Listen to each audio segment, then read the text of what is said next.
രാഹുൽ മാങ്കൂട്ടത്തിന്റെ കേസിൽ ജാമ്യ ഹർജി 28-നാണ് വിധി പറയുന്നത്. ഈ 2 ആഴ്ചയോളം റിമാൻഡിലായിരുന്ന രാഹുൽ മാങ്കൂട്ടത്തിൽ ഒരുപക്ഷെ പുറത്തേക്ക് ഇറങ്ങുകയാണെങ്കിൽ നിയമസഭാ ഇലക്ഷനൊക്കെ വരികയാണ്. അത് പാലക്കാട് അല്ലെങ്കിൽ അദ്ദേഹത്തിന്റെയും ഒരുപക്ഷെ ഷാഫി പറമ്പിലിന്റെയും തട്ടകമായിട്ടുള്ള മാറി മാറി നിന്നിരുന്ന ആ പാലക്കാട് ഇവരിറങ്ങുകയാണെങ്കിൽ, അതായത് രാഹുൽ മാങ്കൂട്ടത്തിൽ ഇറങ്ങുകയാണെങ്കിൽ എത്രത്തോളമായിരിക്കും അവിടുത്തെ ഒരു അന്തരീക്ഷം എന്ന് പറയുന്നത്. മാത്രമല്ല, ഈ ജനങ്ങൾ ഇരുകൈയും നീട്ടി സ്വീകരിക്കാൻ തയ്യാറായിരിക്കുമോ? എന്തായിരിക്കും രാഹുൽ മാങ്കൂട്ടത്തിന്റെ ഇനിയുള്ള ഒരു രാഷ്ട്രീയ തലത്തിലുള്ള ഒരു സംഗതികൾ എന്ന് പറയുന്നത്? രേഷ്മ, രാഹുൽ മാങ്കൂട്ടത്തിൻ്റെ 28-ാം തീയതി ജാമ്യം കിട്ടുമോ എന്നുള്ളതാണ് ഏറ്റവും പ്രധാനമായി കേരളം ഉറ്റുനോക്കുന്നത്. അതായത് രാഹുൽ മാങ്കൂട്ടത്തിലിനെ എതിർക്കുന്നവരും രാഹുൽ മാങ്കൂട്ടത്തിലിനെ പിന്തുണയ്ക്കുന്നവരും ഒരുപോലെ 28-ാം തീയതി രാഹുൽ മാങ്കൂട്ടത്തിലിന് ജാമ്യം കിട്ടുമോ എന്ന കാര്യത്തിൽ ഉറ്റുനോക്കുകയാണ്. രാഹുലിന് ജാമ്യം കിട്ടിയാൽ രാഹുൽ മാങ്കൂട്ടത്തിലിന് പുറത്തിറങ്ങാൻ കഴിയും. അതിനു മുമ്പ് മറ്റൊരു കേസും രജിസ്റ്റർ ചെയ്തിട്ടില്ലെങ്കിൽ നിലവിലെ സാഹചര്യം അനുസരിച്ച് വീണ്ടും രാഹുൽ മാങ്കൂട്ടത്തിനെതിരെ കേസുകൾ രജിസ്റ്റർ ചെയ്യപ്പെടാനുള്ള സാധ്യത നമുക്ക് തള്ളിക്കളയാൻ കഴിയില്ല. കാരണം CPM കേന്ദ്രങ്ങളിൽ നിന്നൊക്കെ രാഹുലിനെതിരെ പോക്സോ കേസ് ഉൾപ്പെടെയുള്ളവ വരാൻ പോകുന്നുണ്ട് എന്ന് നിരന്തരമായി അവർ സൈബർ കേന്ദ്രങ്ങളിലൊക്കെ പറയുന്നുണ്ട്. എന്തായാലും രാഹുൽ മാങ്കൂട്ടത്തിൽ 2 ആഴ്ചയായിട്ട് ഇപ്പോൾ ജയിലിൽ കഴിയുകയാണ്. ഈ 2 ആഴ്ച കാലവും രാഹുൽ മാങ്കൂട്ടത്തിൽ ജയിലിൽ ചെലവഴിച്ചത് ഒരു പ്രത്യേക രീതിയിലാണ് എന്നാണ് നമുക്ക് ലഭിച്ച റിപ്പോർട്ട്. അതായത് രാഹുൽ മാങ്കൂട്ടത്തിലുമായി അടുത്ത ബന്ധമുള്ള ചിലർ വഴി ചില മാധ്യമപ്രവർത്തകർ നൽകിയ വിവരമാണ്. അതായത് രാഹുൽ മാങ്കൂട്ടത്തിൽ ജയിലിൽ ഉറക്കമില്ലാതെ രാത്രി സമയങ്ങളിൽ ഉൾപ്പെടെ അങ്ങോട്ടും ഇങ്ങോട്ടും നടക്കുകയും എപ്പോഴും ദീർഘമായ ചിന്തകളിൽ മുഴുകുകയും ഒരു കസേര വാങ്ങിച്ചിട്ട് ആ കസേരയിൽ ഇരുന്നു കൊണ്ട് കാര്യമായ പദ്ധതികൾ പ്ലാൻ ചെയ്യുന്നത് പോലെ തോന്നിപ്പിക്കുന്ന വിധത്തിലുള്ള ഇടപെടലുകൾ നടത്തുകയൊക്കെയാണ്. അതായത് രാഹുൽ മാങ്കൂട്ടത്തിൽ തളർന്നു വീണു അല്ലെങ്കിൽ പൂർണ്ണമായി ഇല്ലാതായി എന്നൊന്നും ആർക്കും പറയാൻ കഴിയുന്നൊരു സാഹചര്യമല്ല എന്നാണ് ജയിലിൽ നിന്ന് ലഭിക്കുന്ന റിപ്പോർട്ട്. അതെ, 2 കേസുകൾ ആദ്യം വന്നിരുന്നു. എന്നാൽ ആ 2 കേസുകളിലും ജാമ്യം കിട്ടി. 3ാമത്തെ കേസിലാണ് രാഹുൽ മാങ്കൂട്ടത്തിൽ അറസ്റ്റിലാകുന്നത്.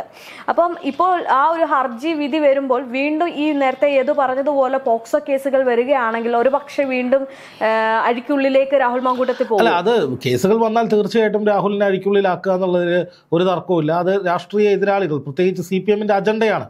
എടോ വിജയ എന്ന് രാഹുൽ മാങ്കൂട്ടത്തിൽ വിളിച്ചത് മുതൽ രാഹുൽ മാങ്കൂട്ടത്തിൽ CPMന്റെ റഡാറിൽ തന്നെയാണ്.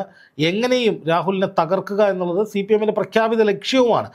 ഡോക്ടർ സരിൻ എന്ന് പറയുന്ന കോൺഗ്രസിൽ നിന്ന് CPMലേക്ക് പോയ നേതാവ് നിരന്തരമായി ഷാഫി പറമ്പിലിനെതിരെയും രാഹുലിനെതിരെയും VD സതീശനെയും എതിരെയൊക്കെ ഇവരെയൊക്കെ പൂട്ടാനുള്ള തെളിവുകൾ പുറത്തു വരും, ഇവരൊരു ക്രൈം സിൻഡിക്കേറ്റ് ആണ് എന്നൊക്കെ നിരന്തരമായി പറയുന്നത് നമ്മൾ കണ്ടതാണ്. അപ്പോൾ CPMന്റെ റഡാറിൽ എപ്പോഴും രാഹുൽ മാങ്കൂട്ടത്തിലുണ്ടാകും. അതായത് രാഹുൽ മാങ്കൂട്ടത്തിൻ്റെ പരിപൂർണമായ പതനം കാണുക എന്നുള്ളത് തന്നെയാണ് CPMന്റെ അജണ്ട. പക്ഷേ ഞാനിവിടെ പറയാൻ ആഗ്രഹിക്കുന്ന ഒരു കാര്യമെന്ന് പറയുന്നത് രാഹുൽ മാങ്കൂട്ടത്തിനെ ഇതെങ്ങനെ ബാധിക്കുന്നു എന്നുള്ളതാണ്. ഒരു വശത്ത് CPM, ഒരു വശത്ത് BJP, മറ്റൊരു വശത്ത് മാധ്യമങ്ങൾ, ഇവർ മൂന്നും വളഞ്ഞിട്ട് ആക്രമിക്കുമ്പോഴും രാഹുൽ മാങ്കൂട്ടത്തിൽ ഇത് എത്രത്തോളം ബാധിക്കുന്നു എന്നതിൻ്റെ അടിസ്ഥാനത്തിൽ തന്നെയാണ് രാഹുലിൻ്റെ തിരിച്ചുവരവും ഇനിയുള്ള പദ്ധതികളും ഒക്കെ ചർച്ച ചെയ്യേണ്ടത്.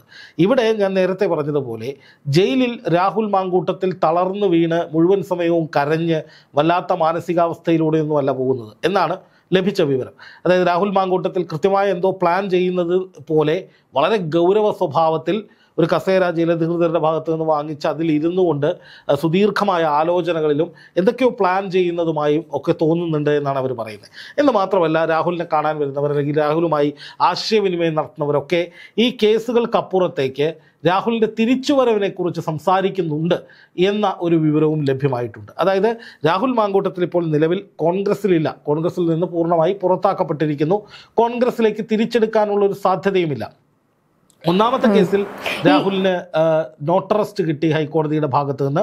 അതുപോലെ 2ാമത്തെ കേസിൽ രാഹുലിന് മുൻകൂർ ജാമ്യം കീഴ്ക്കോടതി നൽകി.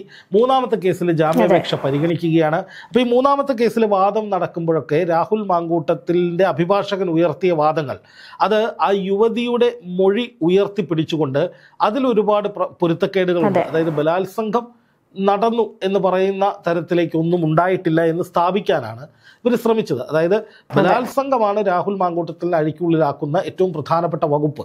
അപ്പോൾ ആ വകുപ്പ് നിലനിൽക്കില്ല എന്നാണ് ഈ അഭിഭാഷകൻ എല്ലാ കേസുകളിലും വാദിക്കുന്നത്. അപ്പോൾ നിലവിൽ പല രാഷ്ട്രീയ നിരീക്ഷകരും നിയമവിദഗ്ധരും ഒക്കെ പറയുന്നതനുസരിച്ചാണെങ്കിൽ രാഹുൽ മാങ്കൂട്ടത്തിന് ജാമ്യം അനുവദിക്കാനുള്ള സാധ്യതയുണ്ട്. രാഹുൽ മാങ്കൂട്ടത്തിൻ്റെ വാദം കേൾക്കണ്ട എന്നായിരുന്നുവെങ്കിൽ കോടതി ഈ മുൻകൂർ ജാമ്യാപേക്ഷയും ഒക്കെ പരിഗണിക്കാതെ ഉടനെ തന്നെ അതിൽ വിധി പറഞ്ഞേനെ, ജാമ്യം നൽകാൻ കഴിയില്ല എന്ന് പറഞ്ഞേനെ. പക്ഷേ ഇവിടെ രാഹുൽ മാങ്കൂട്ടത്തിൻ്റെ വാദങ്ങൾ എല്ലാ കോടതികളും പ്രാധാന്യത്തോടു കൂടി കേൾക്കുന്നുണ്ട്, അത് വിലയിരുത്തുന്നുണ്ട്. അത് കേട്ടതിന് ശേഷമായിരിക്കും വിധി പറയുക. അപ്പോൾ രാഹുൽ പുറത്ത് വരികയാണ് എന്ന് വിചാരിക്കുക. വിധി വരട്ടെ, ബഹുമാനപ്പെട്ട കോടതിയാണ് വിധി പറയേണ്ടത്. പക്ഷേ രാഹുൽ പുറത്ത് വരുന്നു എന്ന് വിചാരിക്കുക. നിയമവിദഗ്ധരുടെയൊക്കെ ഇപ്പോഴത്തെ ഒരു കണ്ടെത്തലിൻ്റെ അടിസ്ഥാനത്തിൽ അല്ലെങ്കിൽ ഒരു വിലയിരുത്തലിൻ്റെ അടിസ്ഥാനത്തിൽ രാഹുൽ പുറത്ത് വരുന്നു എന്ന് വിചാരിക്കുക. അങ്ങനെ വന്നാൽ പിന്നെ അങ്ങോട്ട് രാഹുലിനെ ചുറ്റിപ്പറ്റി തന്നെയായിരിക്കും കുറേ നാളുകൾ രാഷ്ട്രീയ കേരളം എന്ന കാര്യത്തിൽ സംശയമില്ല. കാരണം രാഹുൽ മാങ്കൂട്ടത്തിൽ കോൺഗ്രസിൽ നിന്ന് പൂർണ്ണമായും പുറത്തായ രാഹുൽ മാങ്കൂട്ടത്തിൽ ഇനി എന്തു ചെയ്യുന്നു? കാരണം പാലക്കാട് മണ്ഡലം എന്ന് പറയുന്നത് 18,000 വോട്ടിന്റെ റെക്കോർഡ് ഭൂരിപക്ഷം. പാലക്കാട് മണ്ഡലത്തെ സംബന്ധിച്ച് രേഷ്മയ്ക്ക് അറിയാമല്ലോ, അത് റെക്കോർഡ് ഭൂരിപക്ഷമാണ്. ഷാഫി പറമ്പിൽ പിടിച്ചതിനേക്കാളും ഏതാണ്ട് ഒരു വലിയ ട്രെൻഡിങ്, ഒരു 4 ഇരട്ടിയിലധികം വോട്ട് കൂടുതലായിട്ട് ഭൂരിപക്ഷം ഉയർത്തിയിട്ടാണ് രാഹുൽ മാങ്കൂട്ടത്തിൽ അവിടെ ജയിക്കുന്നത്. അപ്പൊ BJPയുടെ ഭരിക്കുന്ന നഗരസഭ കൂടി ഉൾപ്പെടുന്ന പ്രദേശത്ത് BJP വോട്ടുകൾ വലിയ തോതിൽ രാഹുൽ പിടിച്ചിട്ടുണ്ട്.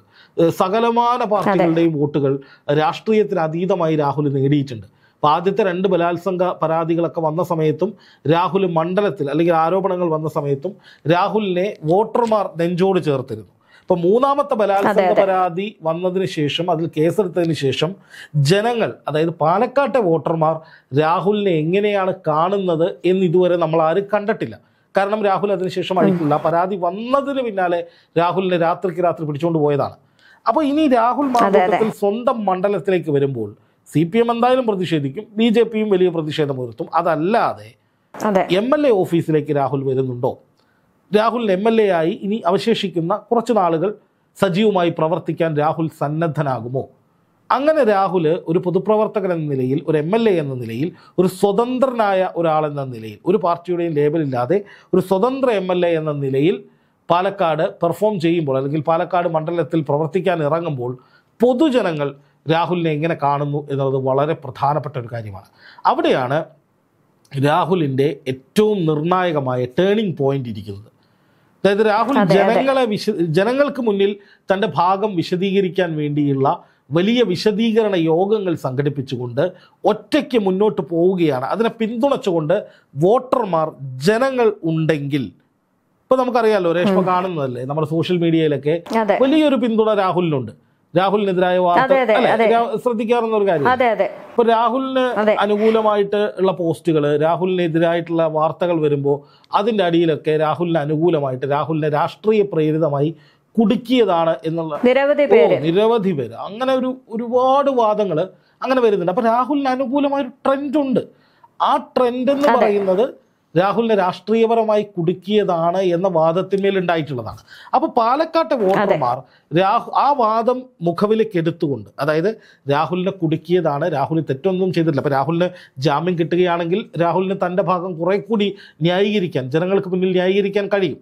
തന്നെ കുടുക്കിയതാണ് രാഷ്ട്രീയം. രാഹുലിനെ കുടുക്കിയതെന്ന് പറയുന്നത് ഒരു പരസ്യമായിട്ടുള്ള രഹസ്യം കൂടി അങ്ങനെ തന്നെയാണ്. ഇതിപ്പോൾ ബഹുമാനപ്പെട്ട കോടതിയുടെ പരിധിയിലിരിക്കുന്ന വിഷയമാണ് ഈ പറയുന്ന കേസുകളുടെ മെറിറ്റ് എന്ന് പറയുന്നത്. പക്ഷേ രാഹുലിനെ കുടുക്കി എന്ന് പറയുന്നത്, ജയിലിലേക്ക് കൊണ്ടിട്ടു എന്ന് പറയുന്നത് രേഷ്മ പറഞ്ഞതുപോലെ അത് ബോധപൂർവമായ ഒരു നീക്കമായിരുന്നു.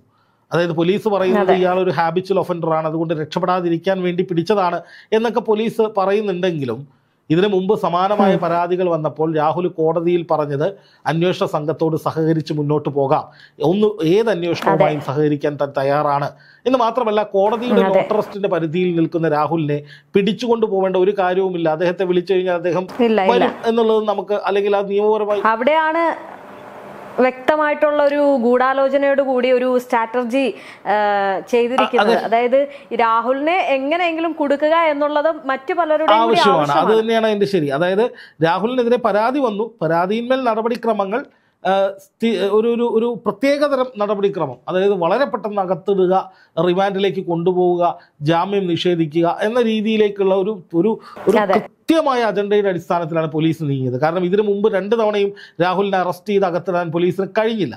അപ്പോൾ രാഹുലിനെ ഒരു പ്രദർശന വസ്തുവാക്കി കൊണ്ടു നടക്കുന്നുവെന്ന് രാഹുലിന്റെ അഭിഭാഷകൻ കോടതിയിൽ പറഞ്ഞതും വെറുതെയല്ല.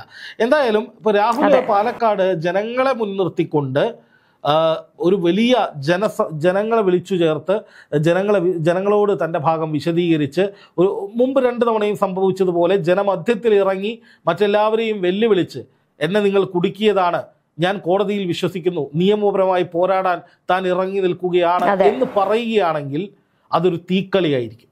തീക്കളി എന്ന് പറഞ്ഞാൽ അത് ഒരേ സമയം കോൺഗ്രസിനും അതേസമയം തന്നെ CPM-നും BJP-ക്കും ഒക്കെ വെല്ലുവിളിയാകുന്ന ഒരു തീക്കളിയായിരിക്കും. കാരണം മാധ്യമങ്ങള് അതുപോലെ തന്നെ BJP CPM വളഞ്ഞിട്ട് ആക്രമിച്ചിട്ടും രാഹുല് ആദ്യത്തെ 2 കേസുകളിൽ പിടിച്ചു നിൽക്കുകയും മണ്ഡലത്തിൽ സജീവമാകുകയും വോട്ടർമാരുടെ പിന്തുണയോടുകൂടി മണ്ഡലത്തിലുടനീളം വ്യാപൃതനാവുകയും വലിയ ജനപിന്തുണയോടുകൂടി കയറി വരികയും ചെയ്ത സമയത്താണ് രാഹുലിന് എതിരായിട്ട് 3ാമത്തെ പരാതി. ആ 3ാമത്തെ പരാതി ആദ്യത്തെ പരാതി പോലെ തന്നെ സമാനമായി ഗർഭിണിയാക്കണമെന്ന് പറഞ്ഞു, ഭ്രൂണം എന്താ പറയുക നശിപ്പിച്ച് കളഞ്ഞു എങ്കിലും സൂക്ഷിച്ചു വെച്ചു. അതിന് ഏകദേശം സമാന സ്വഭാവമുണ്ട്. അതായത് രാഹുല് ഒരു പെർവേർട്ടാണ് എന്ന് വരുത്തി തീർക്കുന്ന വിധത്തിലുള്ള പല മൊഴികളും അതിനകത്തുണ്ട് എന്ന് പല നിയമവിദഗ്ധരും ചൂണ്ടിക്കാണിച്ചിട്ടുള്ളതാണ്. അതായത് രാഹുൽ എന്ന് പറയുന്നത് ഇപ്പോൾ പറയുന്നത് പോലെ ഒരു സ്കെച്ച് ചെയ്ത് ഇട്ടിരിക്കുകയാണ്. കാരണം നമ്മൾ ഇതിനു മുമ്പ് ട്രോളി ബാഗുമായിട്ടുള്ള വിഷയത്തിൽ നമ്മൾ കണ്ടതാണ്. രാഹുലിനെ തന്നെ നോക്കുന്നു, രാഹുൽ വന്നത് നോക്കുന്നു. ഇപ്പൊ ഈ ഒരു വിഷയമാണെങ്കിലും 2 കേസുകൾ വന്നിട്ട് രാഹുൽ അത് ഒതുക്കി, അല്ലെങ്കിൽ അത് ജാമ്യം അനുവദിച്ചു കഴിഞ്ഞിട്ടും 3ാമതും വീണ്ടും ഒരു കേസുമായിട്ട് വന്നിരിക്കുന്നത്. അതായത് എപ്പോഴും രാഹുലിനെ ഒരു ടാർഗറ്റ് ചെയ്തിട്ട് കോൺഗ്രസിനെ എങ്ങനെ ഇല്ലാതാക്കാം, അല്ലെങ്കിൽ ഏറ്റവും കൂടുതൽ സീറ്റ് എങ്ങനെ നേടിയെടുക്കാം, അല്ലെങ്കിൽ പാലക്കാട്ടെ ആ ഒരു സീറ്റ് എങ്ങനെ വിഭജിച്ചെടുക്കാം എന്നുള്ള രീതിയിലേക്കാണ് മറ്റ് പാർട്ടികളും അല്ലെങ്കിൽ പാർട്ടിക്കാരും നോക്കി. ഒരു ഭീഷണിയായി CPM-ന് മേൽ വന്നിട്ട് കാലം കുറേ രാഹുലിനെ ടാർഗറ്റ് ചെയ്യുന്നുണ്ട്. അപ്പൊ ഞാനിവിടെ നമ്മൾ പറയുന്ന ഒരു കാര്യം എന്ന് പറഞ്ഞാൽ രാഹുൽ ജയിലിന് പുറത്തിറങ്ങുകയും ഇതുപോലെ ജനങ്ങളെ സംഘടിപ്പിച്ച് ഒറ്റയാനായി മുന്നോട്ട് പോവുകയും ചെയ്യാനാണ് തീരുമാനിക്കുന്നത് എങ്കിൽ അതൊരു തീക്കളിയാണ്. അതൊരു അങ്ങനെ മുന്നോട്ട് പോയി രാഹുലിന് വിജയിക്കാൻ കഴിഞ്ഞാൽ, അല്ലെങ്കിൽ പാലക്കാട് രാഹുൽ ഒരു സ്വതന്ത്ര സ്ഥാനാർത്ഥിയായി മത്സരിക്കാൻ ശ്രമിച്ചാൽ പോലും അത് ചരിത്ര സംഭവമാണ്. കാരണം ഇത്രയധികം വേട്ടയാടപ്പെട്ടിട്ടും സ്വന്തം പാർട്ടിക്കാർ പോലും തള്ളിപ്പറഞ്ഞിട്ടും പാർട്ടിയിൽ നിന്ന് പുറത്താക്കപ്പെട്ടിട്ടും തലയുയർത്തി താൻ വീണ്ടും വരുന്നു എന്ന നിലയിലേക്കുള്ള പദ്ധതിയാണ് രാഹുൽ ഉണ്ടാക്കുന്നതെങ്കിൽ അത് സമാനതകളില്ലാത്തൊരു സംഭവമായിരിക്കും. കേരള രാഷ്ട്രീയം നിയമസഭാ തെരഞ്ഞെടുപ്പിനോടനുബന്ധിച്ച് ഏറ്റവും അധികം ചർച്ച ചെയ്യുന്നൊരു വിഷയമായി അത് മാറും. പാലക്കാട് കോൺഗ്രസിന് പോലും ചിലപ്പോൾ തിരിച്ചടിയാകാവുന്ന നിലയിലേക്ക് അത് മാറാനും സാധ്യതയുണ്ട്. പക്ഷേ രാഹുലിനെ സംബന്ധിച്ച് നമുക്കറിയാം, രാഹുൽ മാങ്കൂട്ടത്തിൽ എപ്പോഴും പാർട്ടിക്ക് വിധേയനായി നിൽക്കുന്ന ഒരാളാണ്. ഇതുവരെ കോൺഗ്രസ് പാർട്ടിയെയോ നേതാക്കളെയോ തള്ളിപ്പറഞ്ഞിട്ടില്ല. VD സതീശനെതിരെ ഗുരുതരമായ ആരോപണങ്ങൾ വന്ന സമയത്ത് അദ്ദേഹത്തിനൊപ്പം ഈ വിഷയത്തിന് ശേഷവും സോഷ്യൽ മീഡിയയിൽ ഉറച്ചു നിന്നിട്ടുള്ള ആളാണ് രാഹുൽ മാങ്കൂട്ടത്തിൽ. അപ്പോൾ രാഹുൽ മാങ്കൂട്ടത്തിനെ ഈ പറയുന്ന കേസുകളിൽ നിന്ന് ഏതെങ്കിലും തരത്തിലുള്ള റിലാക്സേഷൻ രാഹുലിന് കിട്ടിയാൽ, രാഹുലിൻ്റെ വാദങ്ങളിൽ കഴമ്പുണ്ട് എന്ന് പ്രാഥമികമായെങ്കിലും കോടതികൾ ഒരു നോട്ട് എഴുതിയാൽ അത് വെച്ച് തിരിച്ചു വരാൻ വേണ്ടി തന്നെയായിരിക്കും രാഹുൽ ശ്രമിക്കുക. നിയമസഭാ തെരഞ്ഞെടുപ്പിൽ സജീവമാകാനും രാഹുൽ ഇറങ്ങിത്തിരിക്കും. ഇനിയല്ല ഒറ്റയ്ക്കാണ് കളിക്കുന്നത് എങ്കിൽ UDF-ലേക്ക് തിരിച്ചു പോകുന്നില്ല, അല്ലെങ്കിൽ കോൺഗ്രസിലേക്ക് ഒരു തരത്തിലും തിരിച്ചെടുക്കുന്നില്ല, UDF-ൻ്റെ ഭാഗമാകാൻ കഴിയില്ല. അങ്ങനെ ഒരു അവസ്ഥയിലാണെങ്കിൽ രാഹുൽ നടത്തുന്ന ആ കളി എന്ന് പറയുന്നത് തീക്കളിയായിരിക്കും. രാഹുൽ ജയിലിന് പുറത്തെത്തി അങ്ങനെയാണ് പോകുന്നതെങ്കിൽ അതിന് ഞാൻ വിശേഷിപ്പിക്കുക ഒരു തീക്കളി എന്നു തന്നെയായിരിക്കും. എന്ന് മാത്രമല്ല, രാഹുൽ മാങ്കൂട്ടത്തിനെ സംബന്ധിച്ച് ഈ നിയമസഭാ തെരഞ്ഞെടുപ്പിൽ തൻ്റെ ഭാഗം എവിടെയെങ്കിലും അടയാളപ്പെടുത്തിയില്ലെങ്കിൽ രാഹുൽ മാങ്കൂട്ടത്തിൽ എന്ന രാഷ്ട്രീയ പ്രവർത്തകൻ, ഒരു സാധാരണ രാഷ്ട്രീയ പ്രവർത്തകൻ എന്ന നിലയിൽ പോലും രാഹുൽ മാങ്കൂട്ടത്തിന് നിലനിൽപ്പില്ലാത്ത സാഹചര്യം വരും. കാരണം രാഹുൽ മാങ്കൂട്ടത്തിൽ ചെറുപ്പം തൊട്ടേ മുഴുവൻ സമയ രാഷ്ട്രീയ പ്രവർത്തകനാണ്. രാഷ്ട്രീയമാണ് അദ്ദേഹത്തിൻ്റെ ജീവിതം, രാഷ്ട്രീയ പ്രവർത്തനമാണ് അദ്ദേഹത്തിൻ്റെ ഭാവി. ഒരുപക്ഷെ കേരള മന്ത്രിസഭയിൽ UDF മന്ത്രിസഭ അധികാരത്തിൽ വരുമ്പോൾ ആ മന്ത്രിസഭയിൽ ഏറ്റവും പ്രധാനപ്പെട്ട ഒരു മന്ത്രിയായിരിക്കാൻ കെൽപ്പുള്ള ഒരു ചെറുപ്പക്കാരനായിരുന്നു രാഹുൽ. ഏറ്റവും അധികം CPM-നും BJP-ക്കും ഭീഷണിയായി അതിവേഗത്തിൽ വളർന്നു വന്നിട്ടുള്ള കാലിബറുള്ള ഒരു ചെറുപ്പക്കാരനായിരുന്നു രാഹുൽ. അതുകൊണ്ട് തന്നെ അയാളെ അടിച്ചു വീഴ്ത്തുക എന്നുള്ളത് പലരുടെയും ആവശ്യമായിരുന്നു. അതിൽ അവർ ഇപ്പോൾ വിജയിച്ചിരിക്കുന്നു എന്ന് അവർക്ക് തോന്നുന്നുണ്ട്. അവർ രാഹുലിനെ തീർത്തു എന്ന പരിവേഷത്തിൽ തന്നെ നിൽക്കുകയാണ്.